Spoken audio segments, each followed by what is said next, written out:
working with an agency to do your marketing is a long-term commitment. We here at Inkyma have had clients with us for years and years. So you and we, the agency, want to make sure that the relationship is a good fit for both of us, both for you and for us. And during this process or when I meet people, I often get asked, how do you work with clients? And so I don't mind explaining our introduction and our onboarding process because it's pretty different than what most other businesses do in the marketing industry. So let me walk you through our introduction and initial onboarding process for new Inkyma clients.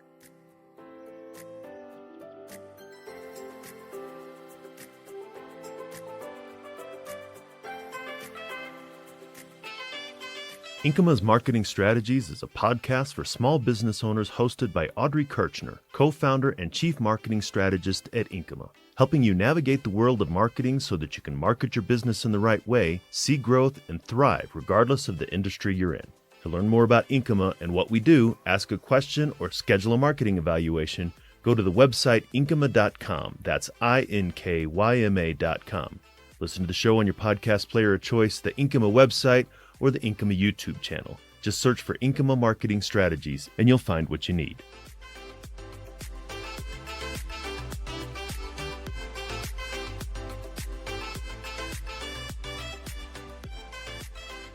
A little bit of housekeeping before we get into this is go and look at the show notes when you're done listening to the episode or look at them together. We put in links to other episodes in there. If we're recommending products, we throw those in there too. And all of the episodes have a rough translation. So if there's something that you want to understand better, you can go and just read it in the show notes. So definitely take a look at that. All right, so let's start talking about our introduction process here at Inkyma. Our process is different from a lot of other marketing or marketing related people you've worked with, and it's a little longer. It can take anywhere from 3 to 6 hours in meetings to get through it and to determine if we're a good fit for your company and if you're a good fit for us here at Inkyma. So why do we do this? We really want to know who you are, and we want you to know who we are.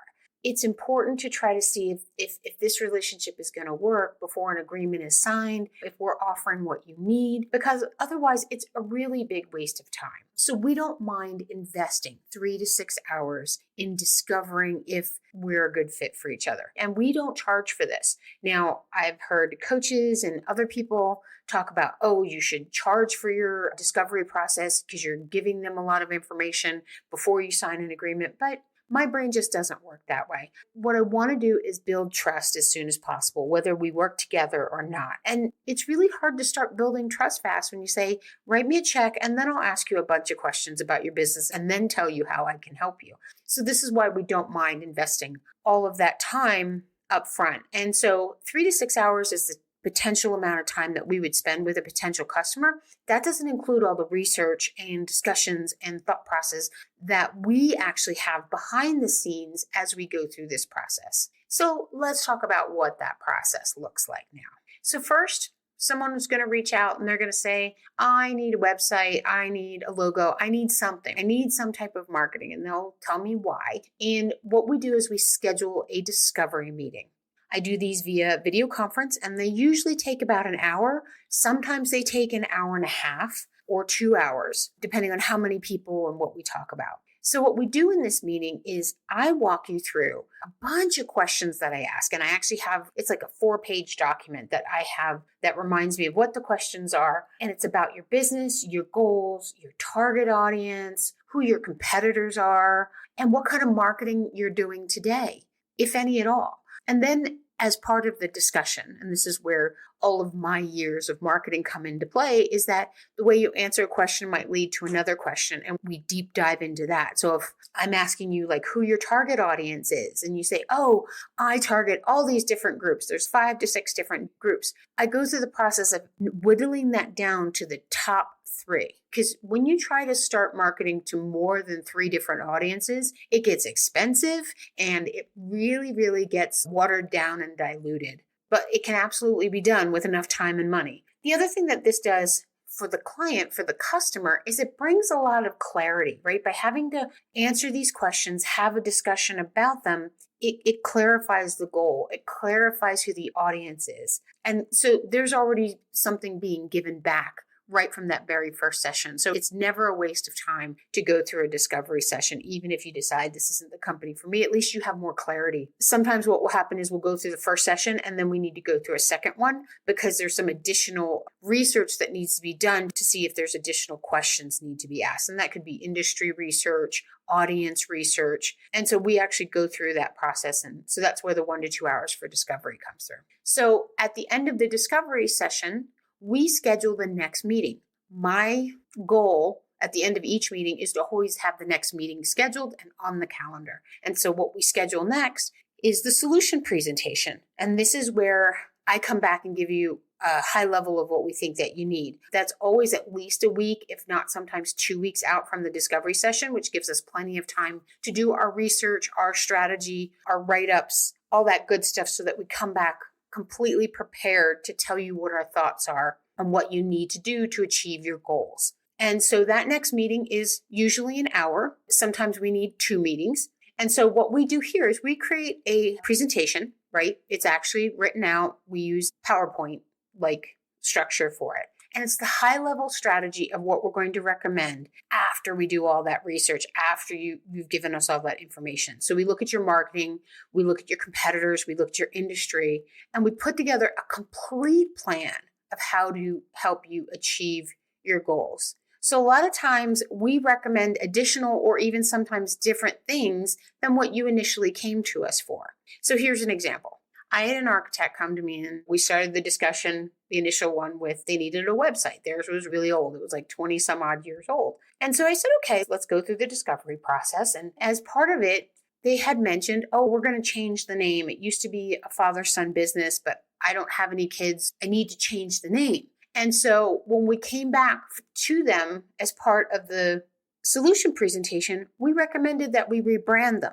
If you're going to change the name, let's do that before we do the website because you don't want to build the whole entire website and then have to go back and change everything after you've rebranded. So let's do it in a methodical type of manner. And then the other thing that we also recommended as part of that was to do an e-newsletter because, again, in discovery, they said, oh, we want to be able to talk to existing clients more often. And then as we're prospecting people, we want them to get materials from us. So we understood what all of their goals were, not just that they needed a new website, but we came back with do the branding, do the website, let us do e-newsletters for you, write articles to bolster your search engine optimization so people can find you. And you continue to do your social media because you're pretty good at that. And because you're B2B, right? Because we figured that out as part of the discovery, you don't need as a big of a social media presence as if you were going directly to consumers. And we're not recommending any digital advertising because it just doesn't make sense. We're going to rely heavily on search engine optimization and all of the networking that you're doing. Because we found out that they were big networkers. They were part of 3 or 4 different networking organizations. So we wanted to capitalize on that as well. And so this is where they came to us for one thing, but we gave them a full solution. As part of that, we give high-level pricing. This helps the customer decide, oh, I love all this. Here's the pricing for it. Is this something I want to do right now? Is it within my marketing budget? What can I do now? What can I do later? We want the customer to make an informed decision, right? And we want to be as transparent and as upfront as early as we can in the process. I don't want them to get all excited and then I create an agreement and then they look at the pricing and they're like, wait a minute, this is way out of my ballpark. I want them to know as soon as possible. This meeting always is done via video conferencing now. Even before COVID, we were leaning towards doing all of these as video conference. The great thing about this is I can share the presentation. They can see me. We're all looking at the screen together. No one is hunched over a piece of paper. And what we do is we record these and then send it to the client after the meeting so they can review it and digest the information in their own time. We share a lot of information during those meetings. A lot of times I get this glazed look at the end and they don't have questions, but then they get to go back and re-listen to it. And then if there's someone who should have been at the meeting that wasn't for whatever reason, they can actually watch it as live on demand. Now, there are times where we need a second session, either to collect additional requirements based off of the first discussion. A lot of times what will happen is they'll get inspired during the meeting and they'll be like, oh, I want to do this and I want to do this too. What about that? We have to go back, collect information, make sure it's a good fit for what we're talking about for them. Or we need to have a follow-up discussion with a greater team because they watch the video, have additional questions. I don't want to have my potential client have to answer my questions on behalf of me. They're not the experts. They're not going to answer them the same way we are. They're going to base it off of what they thought they heard. So as a potential client, you get to this phase, the numbers look good. You like what we're presenting. You're like, okay, I want to do this. How do we do this? So the next step is we create an agreement and we review that agreement. And that can take 1 to 2 hours. So basically the agreement is pretty simple. It outlines the work being done, the final prices, the payment terms. I like to think of it as like a checklist. Again, these are long-term engagements, stuff that's year over year. And sometimes we get 6 months into a project, we finish the website and we're like, oh, what did we say we were doing for the marketing piece of it? Go back, look at the agreement. Everything's listed there and we know what the pricing is. Boom. Everybody is on the same page and it's very, very quick. So once we've created this document, we send it to the client and then we already have on the books at the end of the solution presentation, time to review this. And then this gets to another level of clarity. You can ask questions. What does this mean? What does that mean? And then there are times where we get to this stage, the client is excited, they're talking to other people, and then they think of other things that they want to add to their program.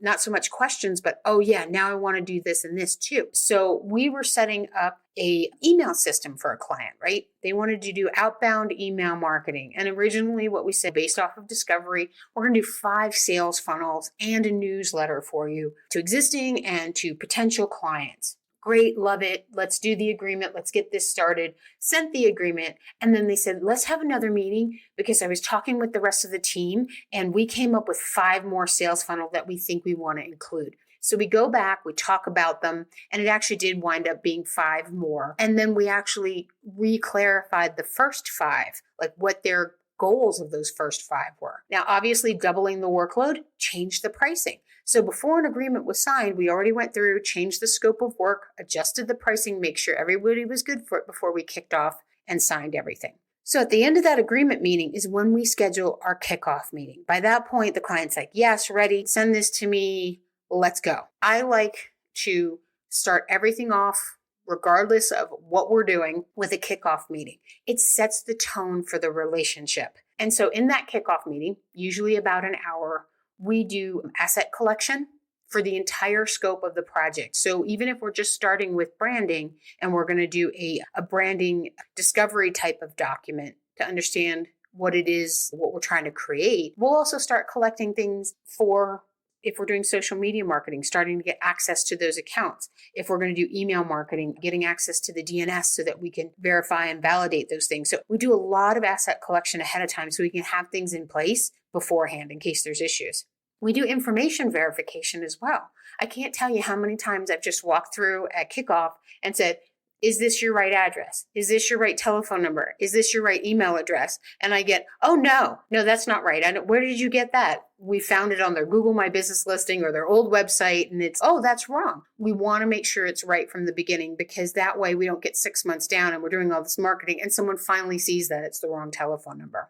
We create a project action list. And what this is we have a document where we track who's doing what and who it's assigned to. And it's not just for us, it's the client too. So if I ask the client, can you send me the logos of the companies that you're certified with, because those are usually behind the scene things, I put it on the action list. And so they get to look at that and go, oh, here's what's needed from me.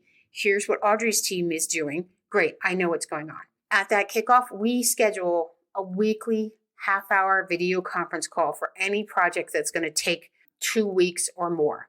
If we're doing a website, we have those weekly meetings until the site goes live. And what this does, it lets the client know that they always know when they're going to talk to us. It's the same day, the same time. It is a half hour out of their schedule via video, so they can be anywhere. They can get an internet connection. We walk through the project action list and we talk about next steps. And sometimes if they haven't had a chance to review something we sent them, they give us their verbal feedback right during that meeting. So it's a working session and it's a review session. And it really helps keep on track. I think it's probably the number one thing that we do that helps keep things on track. Then once everything is established, we're past those initial phases, we move into a monthly marketing meeting for anybody who's doing ongoing monthly campaigns with us. And at those meetings, We review data reports that we create on their behalf. All of our programs that include marketing include a data report. It's just part of what we do. And when we talk through the reports, this is what we like seeing. This is good. This is not. What do you got going on your end? Oh, we just hired someone new. They're doing XYZ. Can we add them to the site? Can we do this? Again, it's a way for the client to remember to talk to us about stuff without having to reach out in between meetings because, frankly, they're all really busy. And we always want to make sure you know when you're going to talk to us next. I talk to them the third Thursday of every month. I can send emails because marketing is never done. You put up a website, things change, new products, new services, new people, like I said. So we want to make sure to make it easy as possible for the client to tell us about those changes, to tell us about what's coming up, to remember those things, and to keep their marketing fluid and working for them. We have refined this process for over the last 5 years, just based off of feedback from clients, how engagements have gone, the successful ones where we've had bump in the roads. So we feel pretty confident that this process, it just works super well. And any client that is willing to go on this journey with us and see it through will see amazing results in their marketing. This is usually the take action portion of the podcast, but there's really not a whole lot of action for you to take here. So here's just some final thoughts and some pointers. Obviously, if you want to work with us, we'd be happy to talk to you. Would love to talk to you. I always love to talk to anybody about their marketing. So maybe you're not ready for an agency. I would suggest using this information as a guideline when you're looking to hire anyone, whether it be an individual, maybe you just need a graphic designer, maybe you just want a writer, maybe you need just a social media manager. Kind of go through this process informally with them. Or if you are looking at multiple agencies, are they following a process like this? Or do they just want your basic information after a 5-minute phone call and then they're going to give you a price? I don't know how they can price after talking to somebody for 5 or 10 or 15 minutes, but that's just me and how my brain works. I consider that kind of a red flag. It's better to do your due diligence on both sides of the fence. So that's really my point here, is make sure they understand your business, they understand your goals, not just the tactic that you're looking for, especially if you're looking for someone to partner with year over year. I also suggest hire someone who is in line with the way that you want to work. Sometimes a good relationship is that it's symbiotic in how you like to work. Are you a morning person?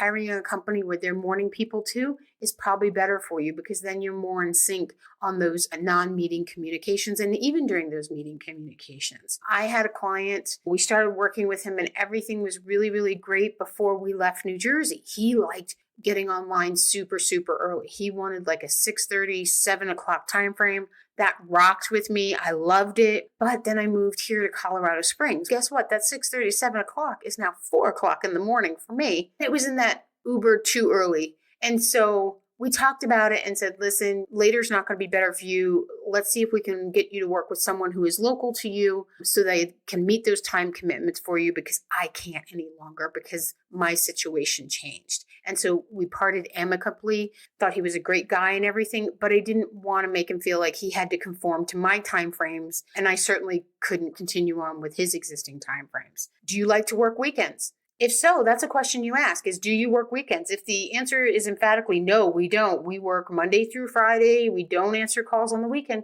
They might not be the right company for you. You might like what they do and they might do it really well. But if you can't get a hold of them when you need to talk, that is definitely not a good thing. Because what it's going to do is you're both going to wind up being frustrated. You're going to be frustrated because they're not answering you when you want them to. And then they're going to feel like you're going outside their boundaries when they've tried to set them early, or maybe they didn't even set them. You got to be a little proactive and ask these questions. You need to have a sustainable process that works for everybody involved. That is really the bottom line in making a long-term relationship like this work. And for you to get your best marketing results, because when you have a great relationship with your marketing agency, your results are just going to come out and be wonderful and fantastic most of the time. So here at Inkyma, we love giving back to the business community. We do it in several different ways. We offer a 45-minute free consultation via video conferencing to talk about any part of your marketing that you want to. Maybe you just want to have a quick question about search engine optimization. video creation. Tell us a little bit about your business or the business that you're trying to start. We'd love to have that conversation. If you have just a quick question, feel free to throw it in the contact box, and that email will come over and we answer all of those. The other thing that we have is we have a blog dedicated to helping you market your own business. It's called Marketing Masterminds, and we share educational information there. We share product recommendations there. We've got some training videos already up with more to come and all sorts of good stuff, because we want to make sure that the entire business community grows and thrives. So if you really like this content, if you found it helpful, share it with another business owner so that we can continue to pay it forward. Thanks so much for listening and have an amazing day.